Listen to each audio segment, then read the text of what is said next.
ప్రియమైనటువంటి సహోదరి సహోదరులందరికీ క్రీస్తు యేసు ప్రభువు వారి పుణ్యనామములో మీ అందరికీ వందనములండి.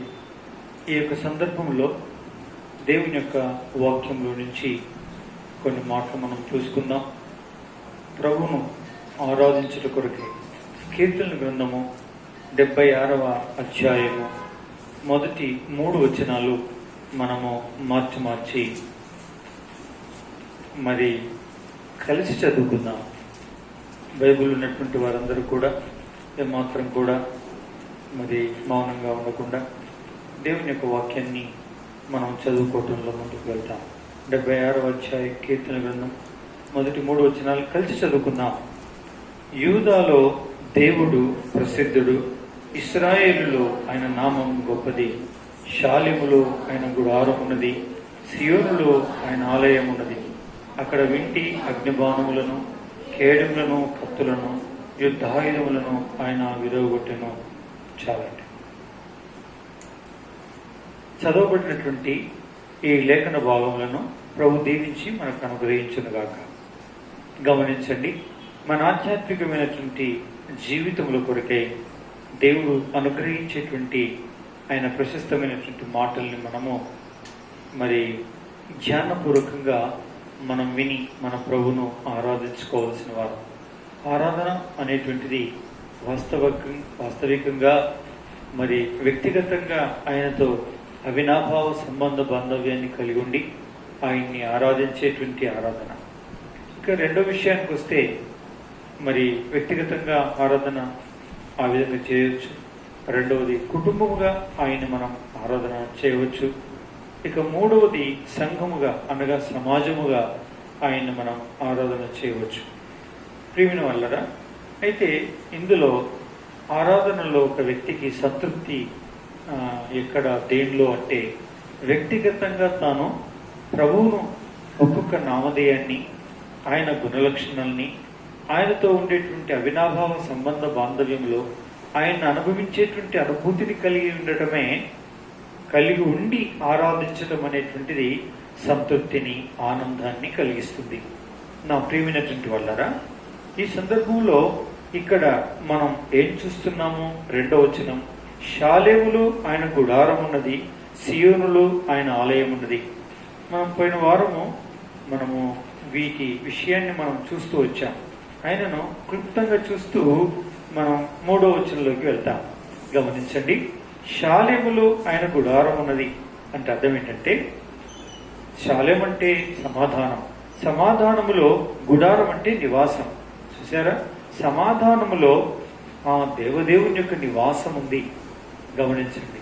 కాబట్టి ఎవరి హృదయాలు సమాధానముగా ఉంటాయో వారి హృదయాలే ఆయనకి ఏమై ఉంటాయి? ఆలయమై ఉంటాయి. ఎందుకు అంటే దేవుని యొక్క వాక్య ప్రకారంగా మనం చూస్తే చూడండి, కొరింథీయులకు రాసిన పత్రికలో ఏం రాయబడింది అని మనము గమనిస్తే 6వ అధ్యాయం, మొదటి కొరింథీ 6వ అధ్యాయము 19వ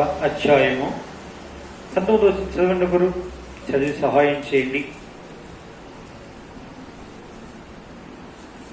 మీ దేహం దేవుని వలన మీకు అనుగ్రహింపబడి మీలోనున్న పరిశుద్ధాత్మకు ఆలయమై ఉన్నదని మీరు ఎరగరా? మీరు మీ సొత్తు కారు, విలువ పెట్టి కొనబడిన వారు కనుక మీ దేహముతో దేవుణ్ణి మహిమపరచుడి. చాలు. మీ దేహము దేవుని వల్ల మీకు అనుగ్రహింపబడి మీలోనున్న పరిశుద్ధాత్మకు ఆలయమై ఉన్నదని మీరు ఎరగరా? మన హృదయమే ఆయనకి ఏంటండి? ఆలయం. అంటే ఆయనకు గుడారం. కాబట్టి అంటే అర్థం ఏంటి? మన హృదయం సమాధానం అనే శాలయంలో ఉండాలి. అంతే. అట్టి హృదయం అనేటువంటి సమాధానంలో ఎవరుంటారు? ఆయన నివాసం ఉంటాడు. దేవదేవుడు, పరిశుద్ధుడు, పరిశుద్ధాత్ముడు, పరిశుద్ధుడైనటువంటి దేవుడు మనలో నివాసమై ఉంటాడు. చూసారా, ఆ నివాసమై ఉన్నటువంటి దేవుణ్ణి నివాసముగా కలిగి ఉన్నానన్న గ్రహింపు, ఆ యొక్క స్పర్శ కలిగినటువంటి వారు ఆయన్ని ఎప్పుడు ఎల్లప్పుడూ ఏం చేస్తూ ఉంటారండి? ఆరాధిస్తూ ఉంటారు, ఆయన్ని కొనియాడుతూ ఉంటారు, ఆయన గణపరుస్తూ ఉంటారు. ఇక రెండో విషయానికి వస్తే సియోనులో ఆయన ఆలయం ఉన్నది. సియోనులో ఆయన ఆలయం ఉన్నది. సియోను అంటే సన్ రైజ్ అని ఒక అర్థం ఇస్తుంది, ప్రకాశమానమైన అని అర్థమిస్తుంది. ప్రకాశమానమైనటువంటి ఆ యొక్క ప్రదేశములో ఆయన ఆలయం ఉన్నది అని రాయబడింది. చూసారా, ఆయన ఆలయం ఉన్నది. గమనించండి, ఆయన నివాసం ఉన్నది శాలేములో, ఆయన ఆలయం ఉన్నది సియోనులో. అంటే ఆయన ప్రకాశమానమైనటువంటి వెలుగులో ఆయన యొక్క ఆలయం ఉన్నది.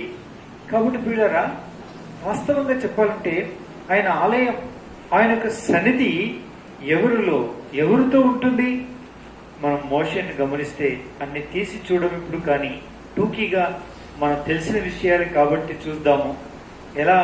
ఏ విధంగా అంటే ఆయన 40 పగళ్ళు 40 రాత్రులు మహిమ కలిగినటువంటి ప్రకాశమానమైనటువంటి దేదీప్యమానమైనటువంటి వెలుగు కలిగినటువంటి ఆయన సూర్య బింబం వలె, సూర్య ప్రకాశం వలె, మండుచున్న అగ్ని గోళం వలె మండుచు ప్రకాశించు దేవుని యొక్క సన్నిధానంలోనికి దేవుడు పిలిచినప్పుడు మోషే వెళ్ళి ఆయనతో సహవాసం చేసినప్పుడు, లేక ఆయన సన్నిధిలో ఉన్నప్పుడు, అదే ఆయన ఆలయం, ఆయన ఆలయంలో ఉన్నప్పుడు, ఆయన దిగి వచ్చినప్పుడు ఆయన ముఖ చర్మము ప్రకాశించినది అని రాయబడింది.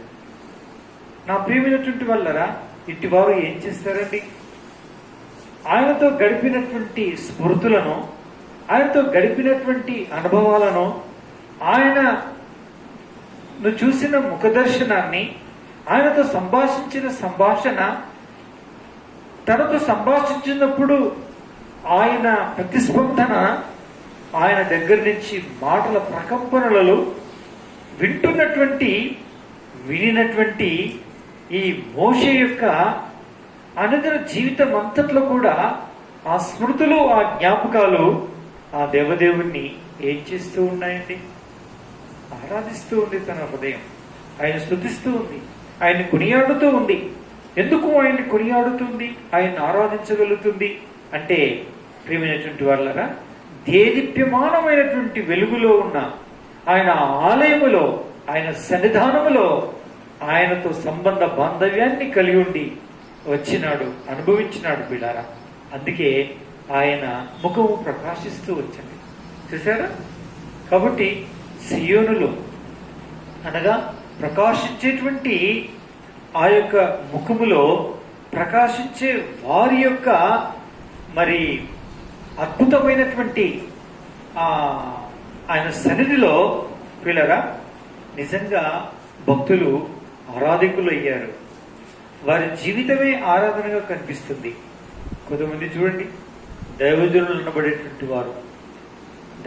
అనబడేవారు, మన పరమ గురువు అనబడేటువంటి యేసుక్రీస్తు ప్రభువారు, ఆయన కొండ మీద నుంచి ప్రార్థన చేస్తూ వచ్చినప్పుడు పిల్లరా ఎంతో మంది రోగులు తాకడానికి ప్రయత్నం చేశారు.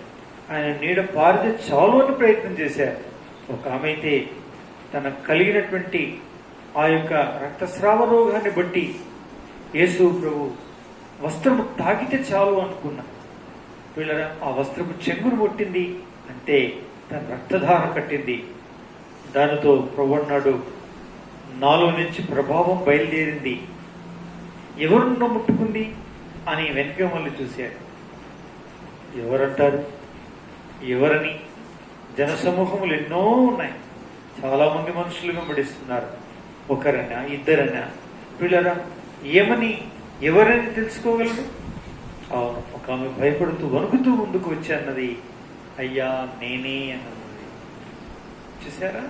అంటే ఆయనలో ప్రభావం, ఆయన ముఖములో ప్రభావం, ఆయన చుట్టూ ఒక అద్భుతమైనటువంటి వైట్ సర్కిల్, అనగా ఒక మరి ఆయన ఎట్లున్నాడో ఆయన చుట్టూ ఒక వైట్ గ్లో అంటే అదేమిటంటే తెల్లటి ఒక అద్భుతమైన ప్రకాశమానమైనటువంటి వెలుగు వలె ప్రభావము ఆయనలో ఉండుటను ప్రజలు గమనిస్తూ వచ్చారు. పిల్లరా, నా ప్రియమైనటువంటి వాళ్ళరా, వీరితో ఆలయం ఉంటుంది, వీరితో ఆయన సన్నిధి ఉంటుంది. అందుకే ప్రార్థనాపరులైనటువంటి ఎంతో మంది దైవ సేవకుల విషయమై చూస్తే వారి ముఖములోనికి ముఖాముఖం అంటే ముఖములోనికి చూపు కలిపేటట్టు చూసే ధైర్యం కొద్దిమందిని చూసినప్పుడు ఉండేది కాదంట. ఫ్రాన్సిస్ అనేటువంటి ఒక దైవజనుని యొక్క మీద ఎప్పుడు ఒక ప్రకాశమానమైన చక్రం తిరుగుతున్నట్టు, చక్రం ఉన్నట్టు అనిపించేదట. భక్సింగ్ గారి గురించి అలాగే సాక్ష్యం ఇస్తారు. అమ్మో, దైవజనుడు తీక్షణంగా ఒకరిని ఇలా చూశాడంటే అతన్ని అలా చూస్తున్న ఆ దైవజనుడు చూపులో చూపు కలపడం అమ్మో మన వల్ల కాదు, భయమవుతుందండి అని చెప్తూ ఉంటారు అనుభవం కలిగినటువంటి వారు. నా ప్రేమినటువంటి వాళ్ళరా, ఇదంతా ఏంటి అంటే ప్రకాశం, అదే ఆయన సన్నిధి, ఆయన ఆలయం. చూసారా? అందుకే ఆయనతో ఎవరు గడుపుతారో, ఎవరు ఆయన యొక్క సన్నిధిని అనుభవిస్తారో, ఎవరు ఆయన యొక్క ఆలయానుభవాన్ని కలిగి ఉంటారో, ఆయనతో సంబంధ బాంధవ్యాన్ని కలిగి ఉంటారో, వాళ్ళ ప్రభావాన్ని కలిగి ఉంటారు. ఎవరి ప్రభావాన్ని కలిగి ఉంటారో పిల్లరా, వారు నిత్యము ఎప్పుడు ఎల్లప్పుడూ కూడా అనుక్షణం ఆయన ఏం చేస్తూ ఉంటారండి?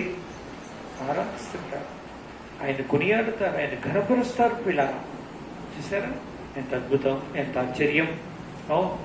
అందుకే 3వ వచనంలో ఒక మాట, అది మనము ధ్యానించుకొని ఆరాధనలోకి వెళ్తాం. చూడండి, అక్కడ వింటి అగ్ని బాణములను, కేడములను, కత్తులను, యుద్ధాయుధములను ఆయన విరుగగొట్టెను. దీని అర్థం ఏంటండి? అక్షరానుసారంగా దేవుడు ఈ షాలేములో, ఈ సియోను అనేటువంటి ఆ ప్రదేశాల్లో అక్కడ ఏం చేశాడు? వింటి అంటే విల్లు, ఇంద్రధనస్సును అనగా ఆ వింటిని, తర్వాత దానిలో సంధించి కొట్టేటువంటి చుబ్బగా ఉండేటువంటి బాణమును, తర్వాత కేడములను, తర్వాత కత్తులు, కటారులు, ఖడ్గాలను, ఈ విధంగా అనేక యుద్ధాయుధములను ఆయన విరగగొట్టెను అని రాయబడింది. ఏమిటి వలన దీని అర్థం ఏమిటి? అక్షరానుసారంగా ఆ శాలెములో, ఆ సియోనులో దేవుడు వాటిని విరగొట్టాడు. అవును. అయితే ఇప్పుడు ఈ విధమైనటువంటి అంటే సమాధానములో ఆయన నివాసమును అనుభవించుచున్నవారు, ప్రకాశమానమైనటువంటి తేజప్యమానమైనటువంటి వెలుగుతో సహవాసమైన సన్నిధిని అనుభవించే వారి లో ఉండేటువంటి తన ఆలయాన్ని అనుభవించేటువంటి వారి జీవితంలో ఇది ఎలా నెరవేరుతుంది? ఇది ఏ విధంగా నెరవేరుతుంది? నా ప్రియమైనటువంటి వాళ్ళరా, ఎవరైతే దేవుని యొక్క సాన్నిధ్యాన్ని, దేవుని యొక్క సన్నిధిని అనుభవిస్తూ వచ్చారో వారు ఏం చేశారు? చూడండి, లూకా సువార్త ప్రభువు ఏమన్నాడు, నిజంగా ఆయన ఏం చేశాడు? ఇప్పుడు ఈ సన్నిధిని, ఈ యొక్క ఆలయానుభవాన్ని, ఆయన నివాసానుభవాన్ని ఎవరైతే ఆయన సంబంధ బాంధవ్యం కలిగి ఉండి అనుభవిస్తున్నారో వారి విషయమై దేవుని యొక్క వాక్యం ఏం చెప్తుంది? దేవుని యొక్క వాక్యము ఏం చెప్తుంది? యేసు ప్రభు వారు ఏం చెప్పారు? చూడండి, దేవుని యొక్క వాక్యంలో లూకా సువార్త 6వ అధ్యాయం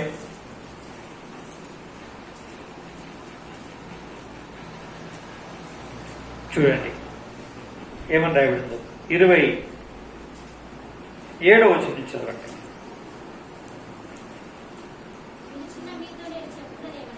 వినుచున్న మీతో నేను చెప్పున్నది ఏమనగా, మీ శత్రువులను ప్రేమించండి, మిమ్మల్ని ద్వేషించు వారికి మేలు చేయడి, మిమ్మల్ని శపించు వారిని దీవించుడి,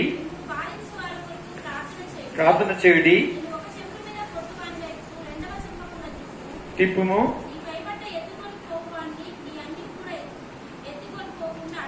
అడ్డగింపకము.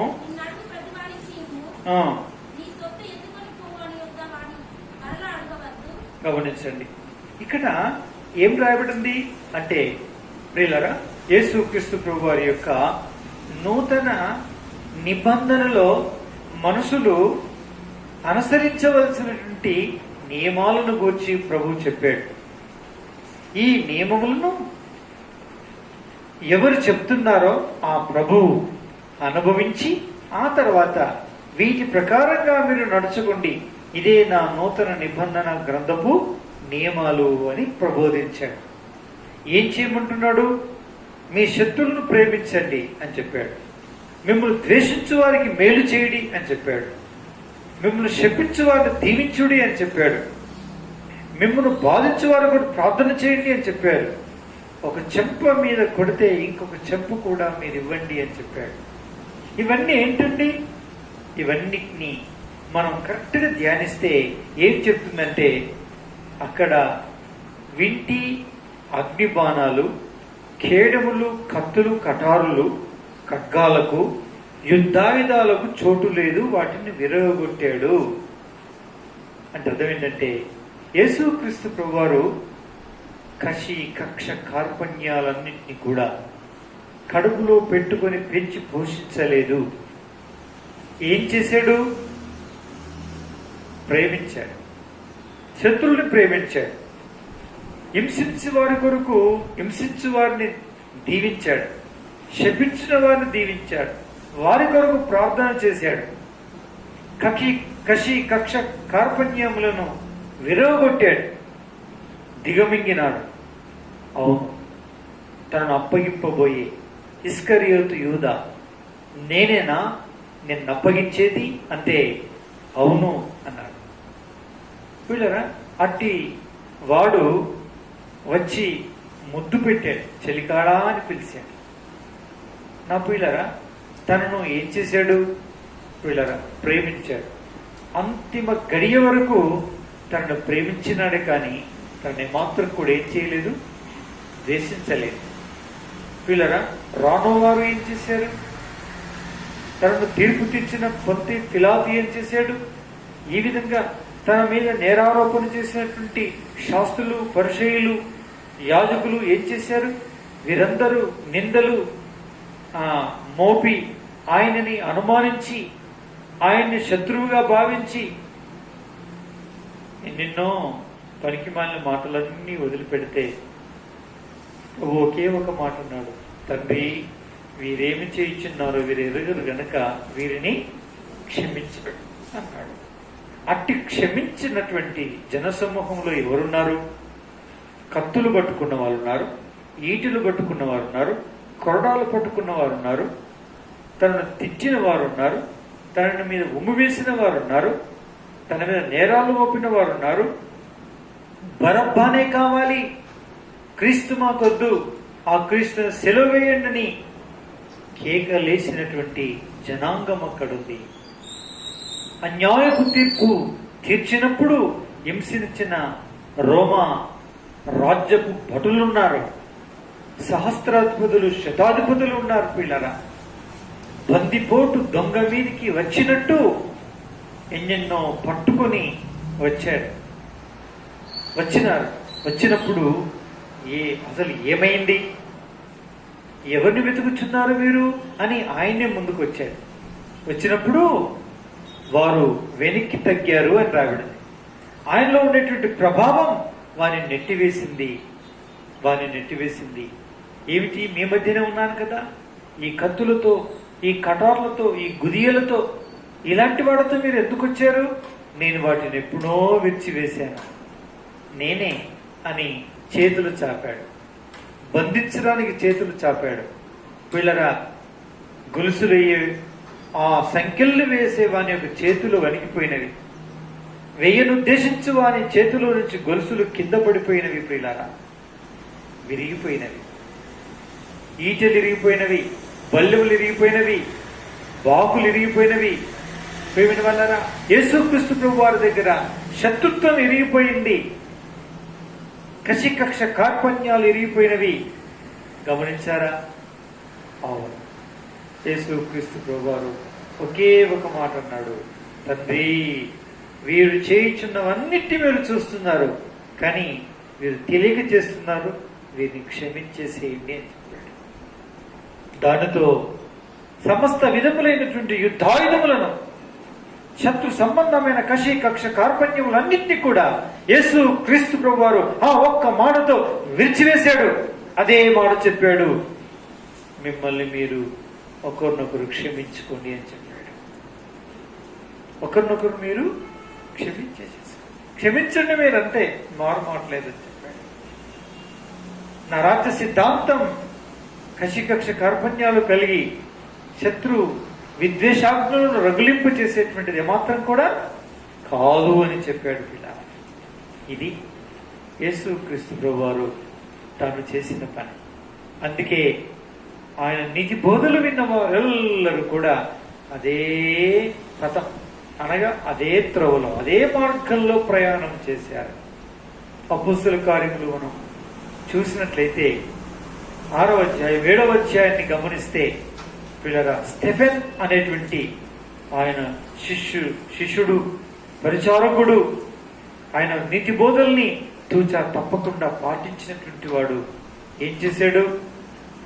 ముష్కరులైన మనుషులు రాళ్ళు రువ్వి ఆయన మీదికి వచ్చినప్పుడు, రాళ్ళు రువ్వుతున్నప్పుడు ఆకాశం తెరవబడి చూశాడు. ఆ తండ్రి యొక్క దేవుని కుడిపార్శ్వమున నిల్చున్న క్రీస్తును చూశాడు. ఒకే మాట అన్నాడు, ఈ పాపం వీరి మీద, ఈ దోషం వీరి మీద, ఈ శిక్ష వీరి మీద మోపకండి, వీరిని క్షమించండి అని చెప్పాడు. పిల్లారా, చూశారా? శత్రువులను ప్రేమించాడు, ద్వేషించు వారి కొరకు ప్రార్థన చేశాడు. పిల్లరా, ఆ కత్తులు కటారులు అన్నింటిని కూడా విరగొట్టాడు. వీటన్నిటిని కూడా యేసు క్రీస్తు ప్రభు వారి నీతి బోధలను అనుసరించుచు వాటన్నిటి కూడా చరమగీతం పాడేసేసాడు ఆ భక్తుడు.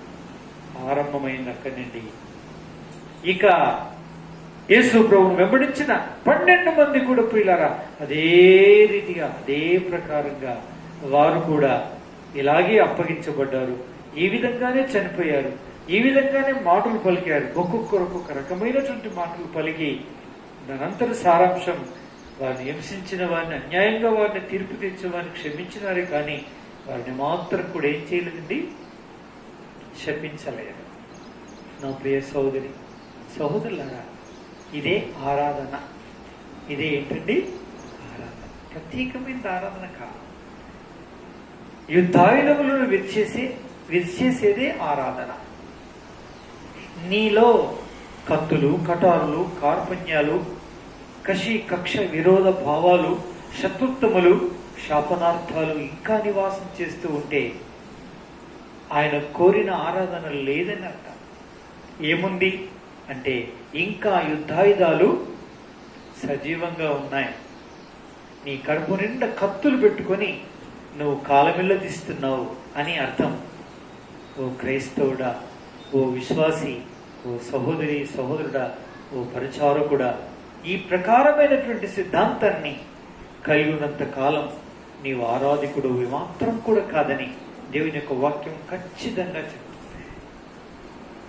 బోధించే నేను, కూర్చుని వింటున్న మీరు ఈ రీతిగా ఈ వీడియోను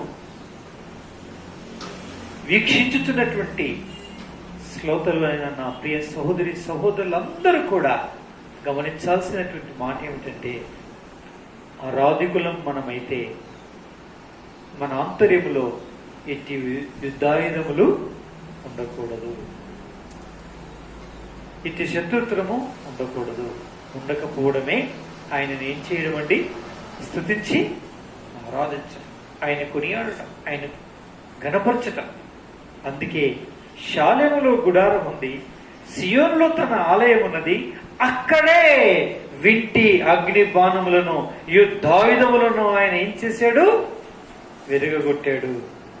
ఎక్కడైనా నివాసం ఉందో, ఎక్కడైనా గుడారం ఉందో, ఎక్కడైనా సన్నిధి ఉందో, ఎక్కడైనా ప్రకాశమానమైనటువంటి దేదీప్యమానమైన వెలుగును విరజిమ్మేటువంటి క్రీస్తు యేసు ప్రభువారు తన ఆత్మ ద్వారా నివాసం ఎవరి హృదయాంతరంగంలో నివాసం చేస్తూ ఉన్నాడో నా ప్రియ సహోదరి సహోదరులారా, అక్కడ ఆయనకిష్టమైన ఆరాధన ఉంటుంది.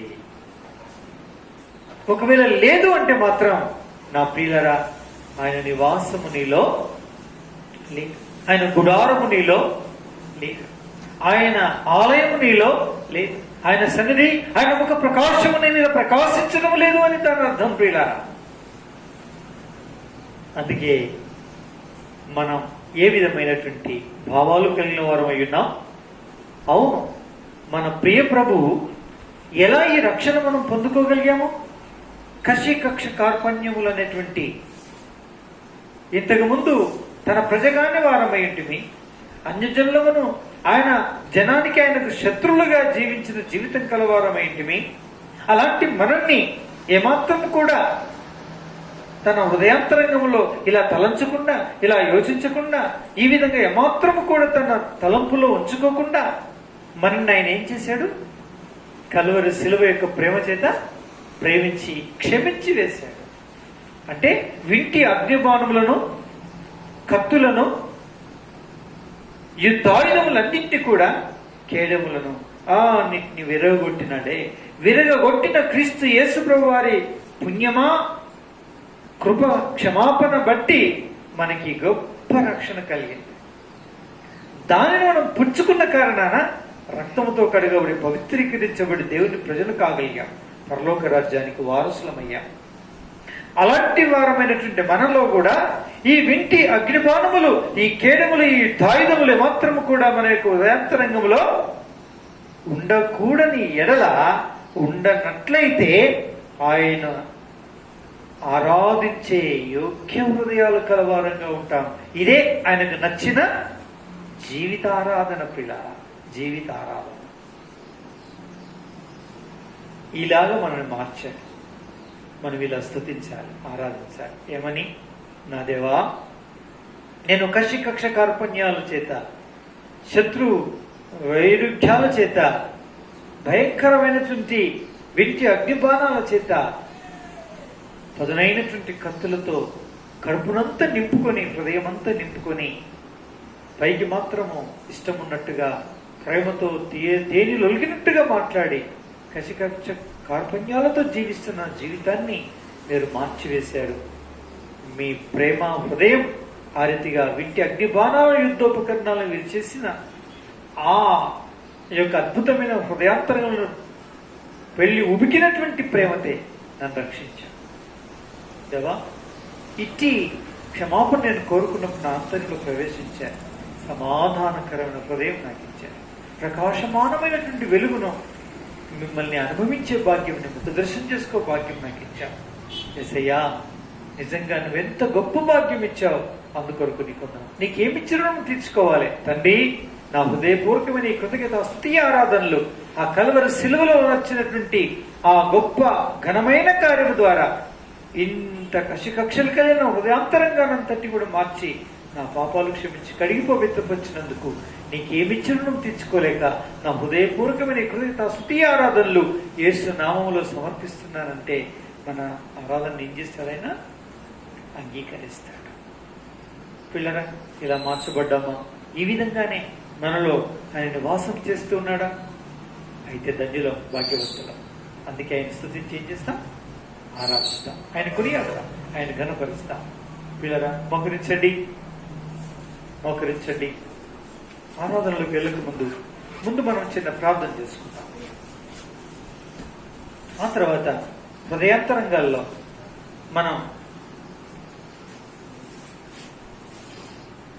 చిన్న ప్రార్థన. ప్రియమైన పరలోకపు తండ్రి, పరిశుద్ధమైన దేవా, స్తోత్రం. మీ ప్రశస్తమైన లేఖన భాగము కొరకే నీ కొదములు. అవును, శాల్యములో గుడారం అనే అనుభవాన్ని కలవారు స్తుతిస్తారని, సియోనులో అనే ఆలయం ఉన్నదని, ఆధ్యాత్మికమైన భావార్థాల అనుభవం కలవారు స్తుతిస్తారని. మూడవది, వింటి అగ్నిబాణములు, కేడములు, యుద్ధాయుధములు విరగొట్టిన క్రీస్తు యేసు వారి నోటి నుంచి వచ్చిన మాటలతో క్షమాపణ పొందినటువంటి వారు, ఎవరి హృదయాంతరంగంలో ఇటు కక్ష కార్పణ్యాల కత్తులను ఎవరైతే శిల్వ కార్యం ద్వారా విరవగొట్టుకోగలిగారు, విరవగొట్టబడ్డారో వారు నిన్ను ఆరాధిస్తారని ఎన్నో ప్రశస్తమైన మాటలతో మాకు మాట్లాడారు. నాయనా, మమ్మల్ని కూడా అలా మార్చారు. అందుకొరకు స్తోత్రాలు. మీకు ఏమిచ్చును తెచ్చుకోవాలి. ఇంకా ఎవరికి భాగ్యం లేదు. ఎవరు కక్ష కార్పణ్యాల చేత, అసమాధానం చేత, అసంతృప్తి చేత భయంకరమైన కటిక చీకటి వెలుగు జీవితాన్ని జీవిస్తూ అశాంతి పనులవుతున్నారో వాళ్ళందరినీ ఇచ్చి నీ కృప చొప్పున రక్షించి మీరే వీటి అగ్నిబాణములు కత్తులు కఠారులను ఆంతర్యంలో కలిగి ఉన్నటువంటి వారందరి ఈ దాయుధములు విరగొట్టి వారిని కూడా విరిగి నలిగిన హృదయం కలవారుగా, రక్షణ పొందే అనుభవం కలవారుగా, ఆ తర్వాత ఆరాధికులుగా మార్చి మాయం పొందుతారని మిమ్మల్ని పూజిస్తూ స్తుతిస్తూ కొనియాడుతూ మా హృదయతాస్తుతి ఆరాధన ప్రార్థనలు యేసు నామములో సమర్పిస్తున్నాం తండ్రి. అలాగే ఉండండి.